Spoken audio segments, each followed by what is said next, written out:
Mhm. Feel the power and the glory for it.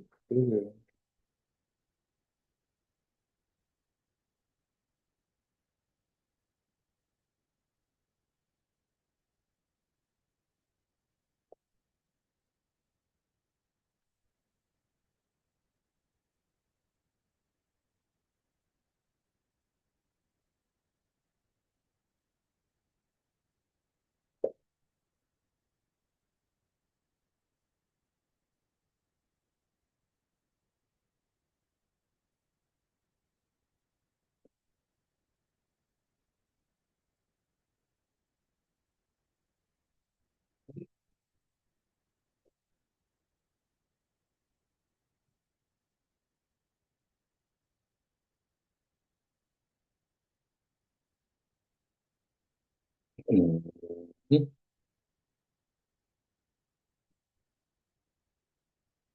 Well, hello. Hi, how are you? I'm just doing all kinds of okay. How about you? Good. Well, that's good to see you again. 2 days in a row. Yeah, I was hoping I wonder if Justine and Tyler remember. Uh, they emailed me last night saying they were going to jump on, so hopefully. How's your day going so far? Oh, good. Yeah, these Okay, good.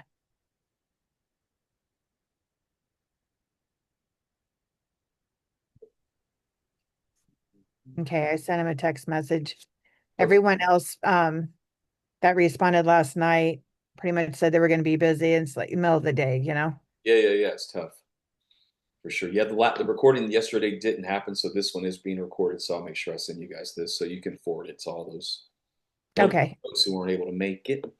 Okay, good. Yeah, absolutely. Absolutely. You got a busy day today? I do. Yeah.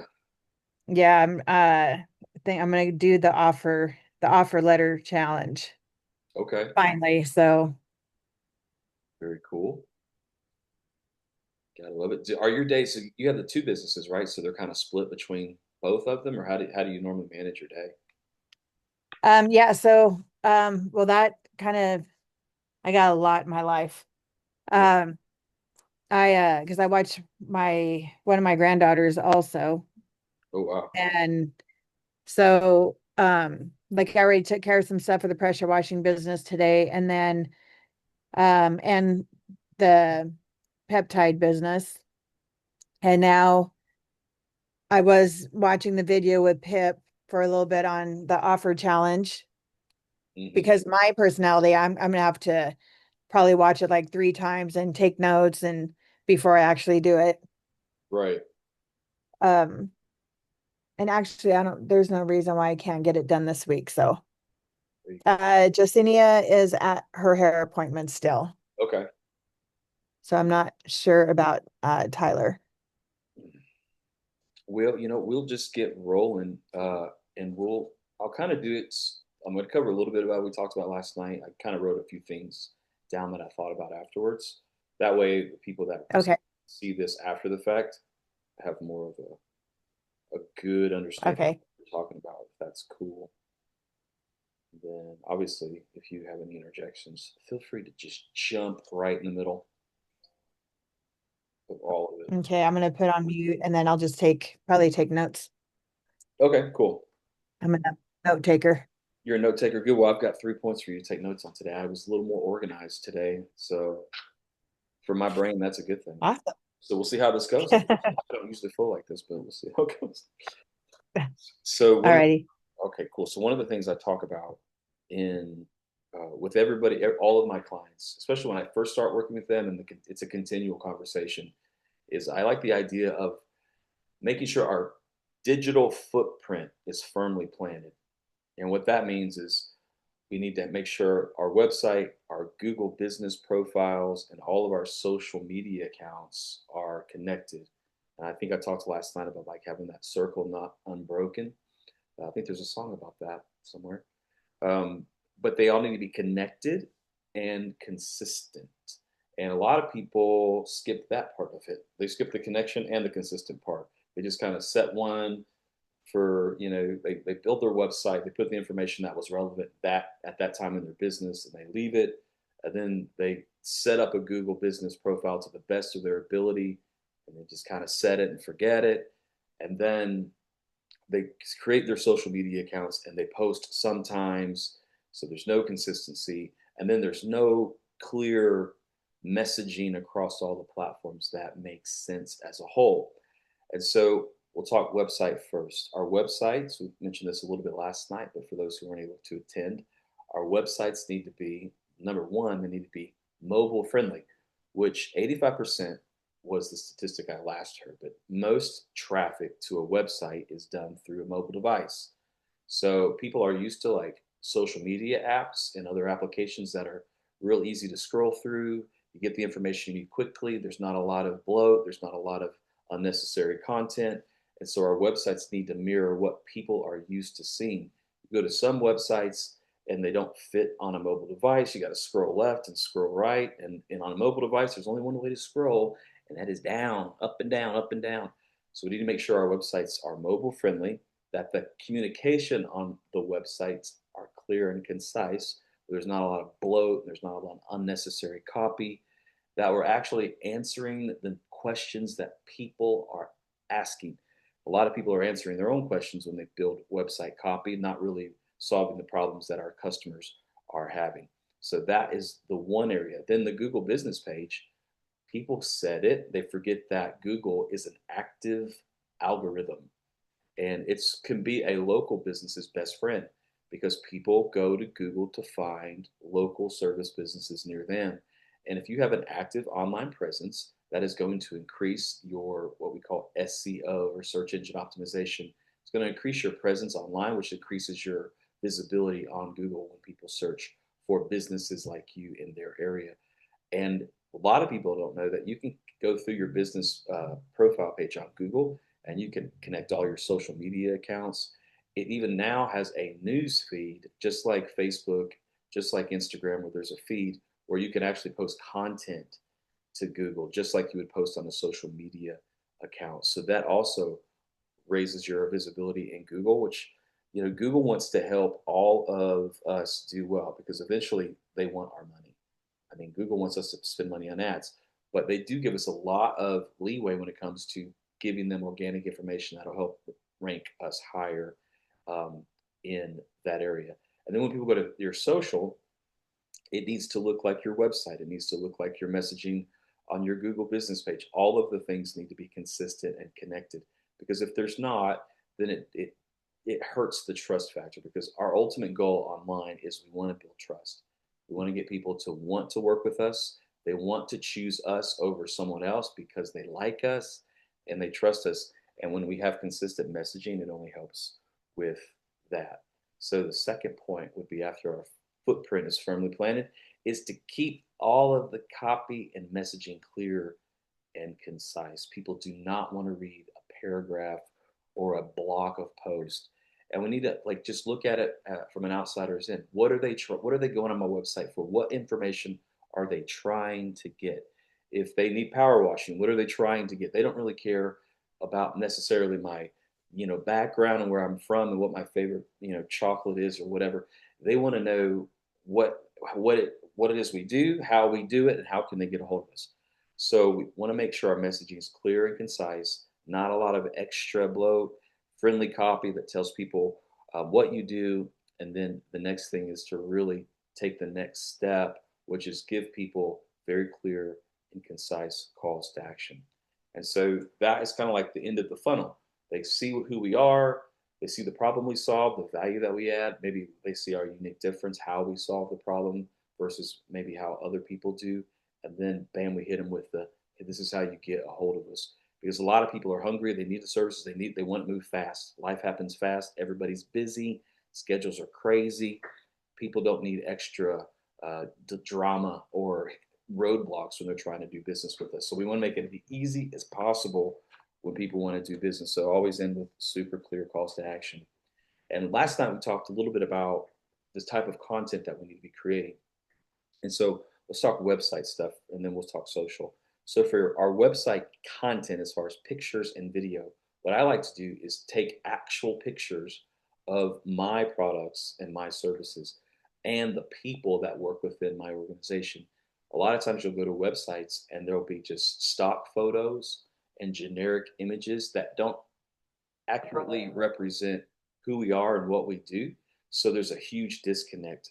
When they finally meet us or they finally do business with us, we look like one thing, we act like another. We need to be willing to be vulnerable enough to actually show real imagery. So, real pictures of our team, real pictures of before and after work that we've done, actual things that um, people can connect to, real things. And also with Google, it's a good idea to use some sort of service that embeds your Google reviews. Google reviews are gold. People read reviews. And so there are many, many applications that you can use to actually tie in real reviews to your website. Some people just copy and paste reviews. They go find the best ones and they put the best ones on their website. What I like to do is actually bring real reviews to the client's websites. That way it builds that authentic trust. Because even though we want to be perfect, we never want to make a mistake. We always want to please the customer. We always want to make sure everybody has a great experience. Somebody at some point is going to probably have an issue with something. And so I always tell people the only, bad review on Google is the one that we don't respond to. We can't please everybody. I wish we could, but somebody's going to have some sort of issue, and they're going to tell you about it because that's the nature of all of us. We could have 10 good things go right. We don't say anything. One bad thing goes wrong. We just blow up the internet, making sure everybody knows. And it's unfortunate human nature, but it is what it is in that respect. So I always make sure I have real Google reviews on my website. Another thing, as far as the content goes, when the videos and things that people post on their social media, so real videos of you working and you talking, not stock photos, not stock imagery, not stock videos, actual stuff that people can really relate to. I like to take those videos and put some of those videos on the website as well. So when people go to my website, they're seeing my active presence. In addition to when they go to my socials, they see the same videos that are on both. Because again, we want everything to be consistent. So a good plan of action is to look at your complete digital presence, from your website to your Google business page to your social media accounts, and do kind of like an audit. Are they all saying the same things? Am I showing my actual business and the people that work within my business, my actual processes, or am I just trying to paint a picture that's not real and genuine? Because you can go to Canva right now and you can type in like power washing or whatever the company is, and you can find a ton of imagery, but a ton of videos and stuff that, do they look good? They do. Can you kind of use them sometimes for social media posts or your website? You can, but the majority of the content that we put out needs to be pictures and video about us, because again, that's going to feed into the trust factor.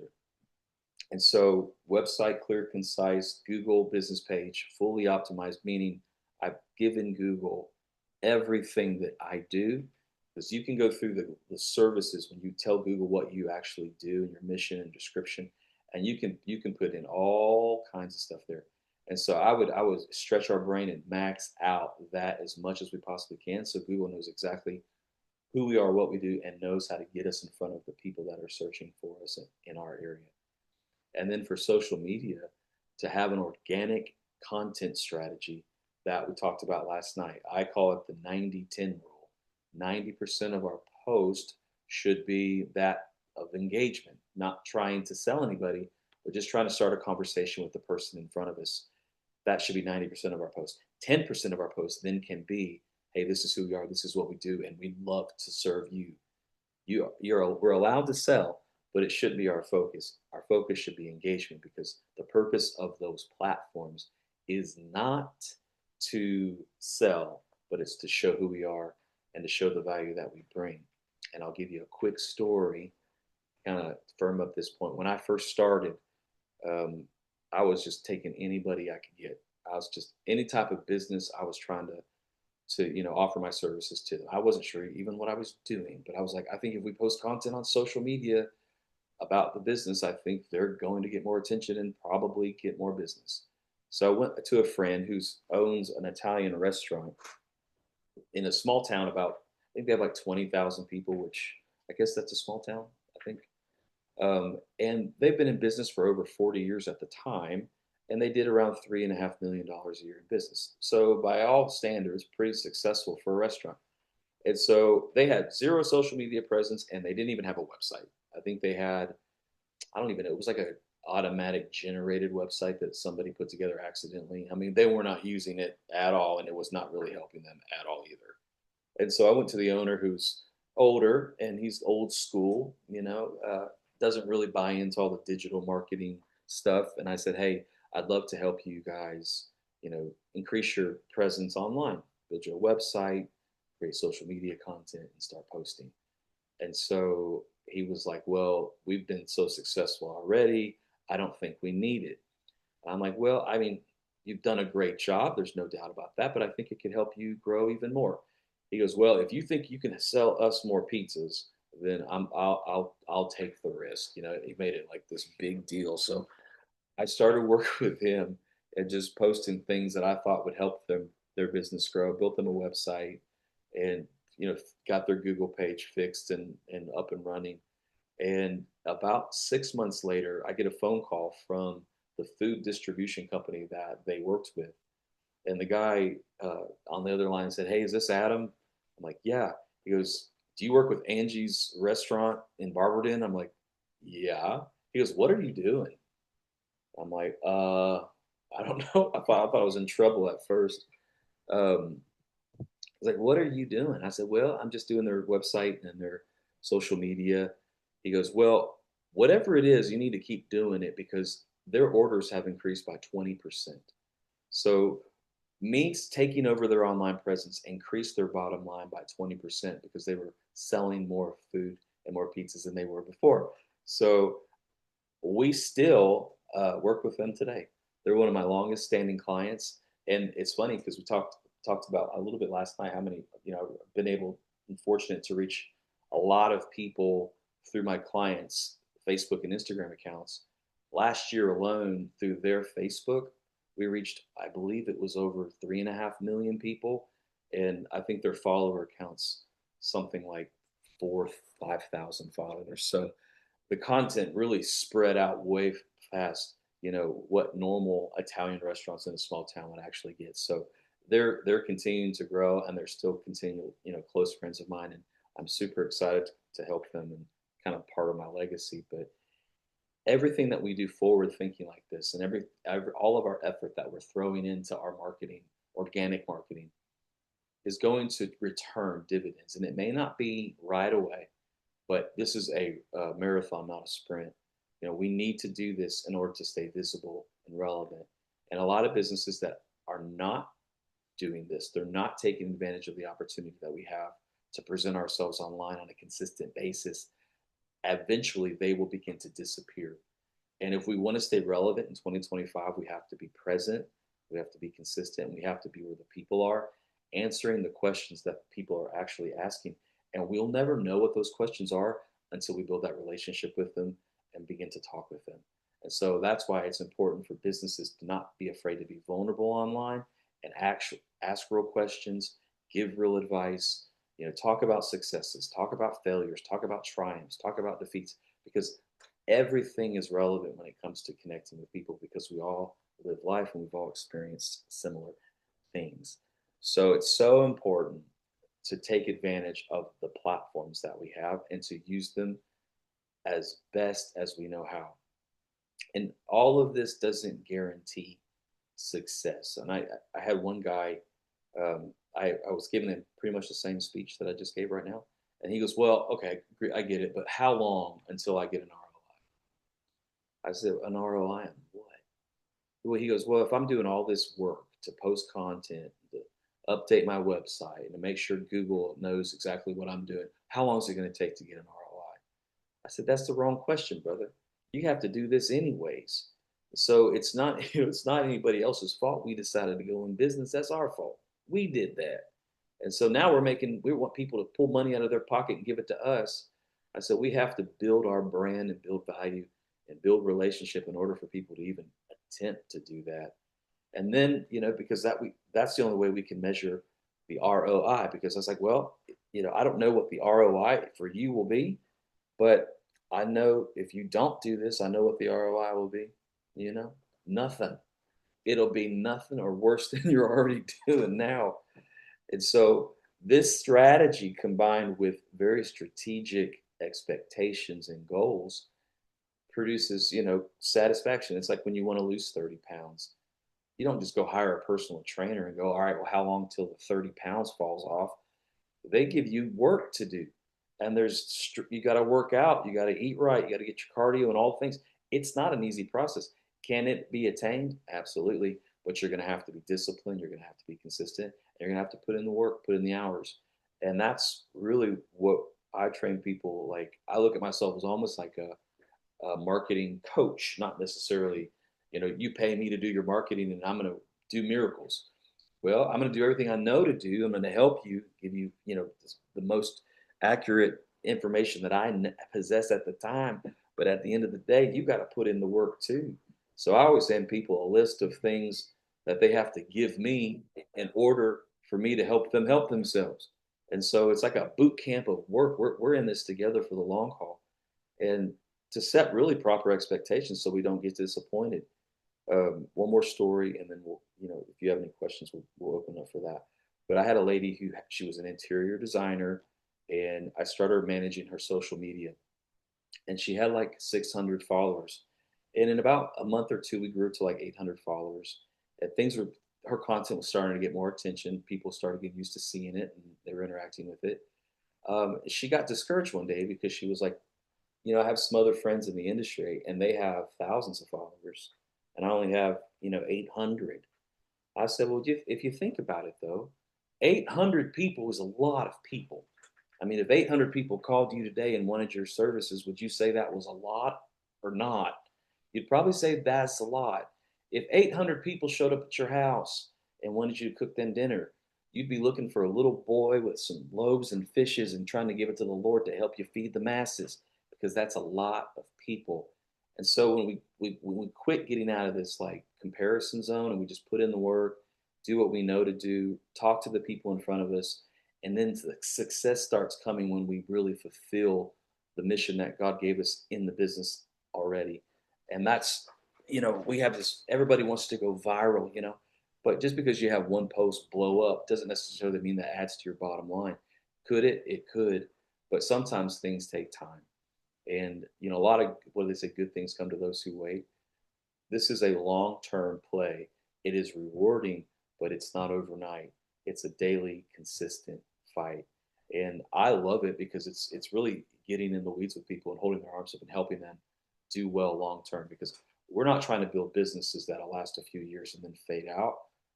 For me, I want to build my business to where it's a legacy that I can leave for my children.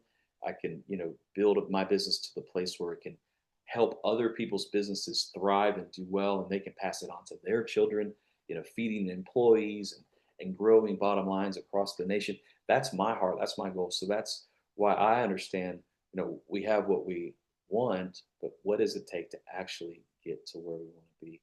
And so there's strategy, there's things that we need to do and the approach that we need to take, but we really need to not put too much stress on ourselves either, and celebrate the victories. If you get one deal because you started doing social, then that's a victory. Celebrate it. Don't be mad that it wasn't two. Celebrate the one, and if you get 10, celebrate the 10. Be thankful for where we're at, but be hopeful for where we're going. But that's I think as believers, that's what we have to be. We have to be people of faith. Faith doesn't deny reality, but it defies reality. It says this may be my current situation, but I have vision, I have dreams, I have aspirations. And if God be for me, who in the world can be against me? And if I do the right things consistently, then I'm going to continue to grow. And that's where we need to be. It's like we need to be in that faith zone, not in the fear zone. And look at in the comparison zone. Well, other businesses, they seem like they're doing so well. Why am I not? No, just put your head down, do what you know to do and keep doing it. Keep doing it. Keep showing up. It's just like when you're trying to lose that weight, you know. Yeah, I got to go to the gym. I got to keep showing up. I got to keep eating right even when I don't want to. I got to keep doing all the things even when it doesn't feel like I need to be doing it. I could win if I stay in the fight. If I stay in the race, I can win the race. And that's the attitude behind our online presence and marketing. And a lot of people just are looking for that instant fix, looking for that get rich quick scheme, if you will, where I need to pay this much money, have this perfect funnel, or have this perfect ad copy, or this perfect whatever. And I wish those existed. They do not. If they did exist, then everybody would be doing it. They don't. What always works is, determination, dedication, faith, and just the willingness to try new things. And if things, something doesn't work like you thought, that's why I tell people I never fall in love with anything I do, because if it doesn't work, who cares? Let's try to find something else that does, and let's throw things out there and see what sticks. And the cool thing about even like with social media stuff, all the algorithms, it used to be where we thought, oh, if I post something today on a Tuesday, then everybody who follows me is going to see my content on a Tuesday. But the reality is now, if you post content, it just goes out into the sea of content. It's like the ocean. You put a little, I look at it like this, like every piece of content we create, it's like a little dude on a surfboard, and he just gets launched out into the ocean. We have no idea when the waves of attention are going to swell up. But if we have content out there in that ocean, then that piece of content can hit that wave and ride that viral wave. And all of a sudden, that post that we launched 3 weeks ago goes from zero to a hero real quick because it was available to do so. But that would never happen if we weren't consistent in our approach. And so I think we talked last night. I know we did about my dad, who's my favorite subject matter when it comes to social media growth, because if he can do it, then anybody can. A lot of the stuff that he posted back, in October, November of last year is now just starting to get a lot of attention. And it's because it was pushed out into the algorithm. And because social media, what algorithms show people what they're interested in, not what we want to show people, people started searching for the type of content he was creating, and it started to get a lot more attention. And so things that are posted really live forever. And so all of our effort is not in vain. And that's why we just have to keep our head down and our faith high, and just really be consistent on our approach, making sure we're doing all the right things, but staying active and being real and authentic, because that's the best chance that we have at growing across the board. And so that was my little spiel. That was pretty good for 20 minutes. Yeah, I like it. I like it. So I know you had some questions last time. Did you think of anything else, or anything that that some of the other people that couldn't make the class would be interested in finding out about or knowing? Um, let me text Jess real quick and ask. Yeah.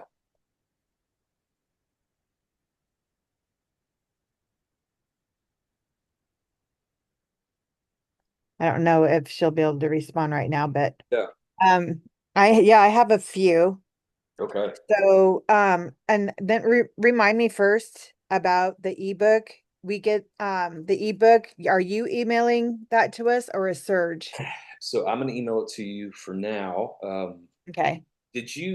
What is your email address so I can. Well, the one that I signed up, the one I usually use for Surge is the email I just sent you. Okay. My Zoom, this is the link that I use for my Make Wellness business. Yep, got you. Yep, I got you. I will Um, respond to that with that. and then do you lean towards photos when posting on social media or speaking on video? So I lean toward video first. Social media, all the algorithms prioritize video. Uh, Okay. and that changed when TikTok started really blowing up during COVID. And everybody was just scrolling on TikTok for days and days and days. Uh, Okay. so I would prioritize video content first. Don't be afraid of photos. Um, Graphic posts do the worst. So if you're like creating some sort of graphic ad on Canva or whatever graphic program, those do the worst out of all of them. On Facebook, what does surprisingly well is just text to post, no image, just text. Um, it seems to be that has kind of had a revival because that's really how Facebook started was people just what's on your mind and they would write a little post out. So I would go video first. Um, I would even do text posts second, really close to just real pictures of who of your people, what your jobs, you know, the inside scoop, if you will, of like what you're doing on a day-to-day basis. People kind of want to go along for the journey. That's why, um, I had a roofing company, for instance. They uh, they would do video, but they would at the end of the video they would always give like this weird call to action, like, hey, if you need a shingles, siding, or doors or whatever, call us at 1-800 blah blah blah. And I'm like, just quit doing that. People get it. They know you sell stuff. They know you sell roofs and all that. Just talk to people. Be normal. Be real. Don't overthink it. But yeah, video, text, and photos of real people, and then if you absolutely have to, very sparingly create a graphic post. Um, is what I do for my people because I've seen what works and what gets no attention at all. Okay, because I know on my regular page, which that has mainly to do with my Make Wellness business, Mhm. but then I have the business page for the pressure washing business, and I hadn't figured that out. Yeah, Excuse me. My regular profile, my photos of me with text does a lot better. yeah. Mhm. Excuse me. But like I said, I hadn't figured out on the 3-gen pressure washing. So okay, I'll do start, I guess, on the video Yeah. on that. And then YouTube video, just as a point of reference, just like I wouldn't go any longer than 60 seconds um, for social. Now, like if you're on YouTube and stuff, if you ever want to get into that space, then that's where you put long form content. But social, because people are so quick, like in your first 10 seconds, make sure you grab people's attention. They call that the hook, which is just mhm. grab people, and then make sure that it's not just a lot of unnecessary words, but keep it around. Try to keep it between 15 to 60 seconds in your video stuff. It'll give you a better chance to get more visibility organically for people that don't follow you. Okay, and if there is such a thing, um, what do you say about reaching the right people? Yeah, so the right people is an interesting term. Is that who's the right people? Exactly. Well, people that would obviously with the pressure washing company, we want to reach commercial, Yep, right? yep. So I would curtail my content, not all of it, but a good portion of it directing toward the people you're trying to talk to. And so even if your normal audience isn't a B2B audience, still create content that speaks to B2B because again, the algorithms know what you're saying. They hear they can as soon as you post something, they pull the transcript, they listen, they know automatically. And that is what they take to show it to people who organically don't follow you. And so Okay. create content that speaks to your desired audience. But then, I'm not I I hate ads, but there is a place for local service ads. And so one thing that's having an interesting upkick is Facebook ads in a local area. Um, I would create, wow, let's see, I would probably do like 2, 3 weeks of video content, just like we talked about, test it out 15, 30, 60 seconds. I would pick the one that did the best. So go back and look at like the view counts, not necessarily the interactions, but the view counts. That's the number that really matters is view counts. It used to be followers. It used to be likes and comments. I mean, those are cool, but the view counts are what matters.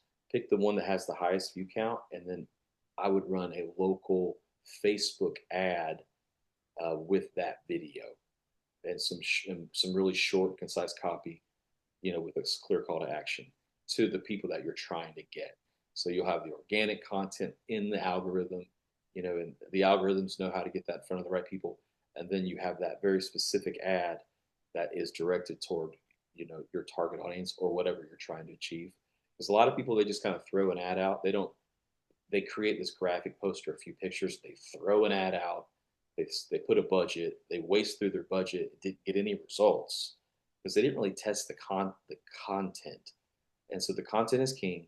And the easiest way to test the content is to just throw it out there for free organically, see what does well, and use that as your ad. Okay. Absolutely. Let me make sure. That works for any business. I mean, I would do that before I would do, I mean, Google ads work, but Google ads can get expensive. Um, and you're fighting against every other competitor in your industry. They're all running the same ads. And that's what people don't realize. Like if I'm Power Wash Company A, Power Wash Company B, we're both spending $100 a month on Google ads. Let's just say for easy math. Then now the level playing field is, we're even again. Like there's no differential. So we have to figure out creative ways to separate ourselves from everybody else. And the easiest way is to look at what all your competitors are doing with their content and their presentation of their brand and do the exact opposite. Don't do what everybody else is doing because they're all just trying to figure it out too. And what's going to help us stand out is being real and unique, authentic. Right. Yeah, I won't pay for Google ads. Yeah, they work, but it's a long term play, and there's a lot of sifting you have to go through with the leads anyways, because most of the people that respond are just either spam or not a legit lead, um, and that could just waste time from actual people that are interested. Right. Well, again, thank you Yeah, for doing this. no, you're welcome. And I sent you the book, so you have that. And then I'm going to clean this up and I'll throw it up on YouTube, a private link on YouTube, and then I'll send it to you as well. And you can kind of get it to all the people that weren't able to make it today.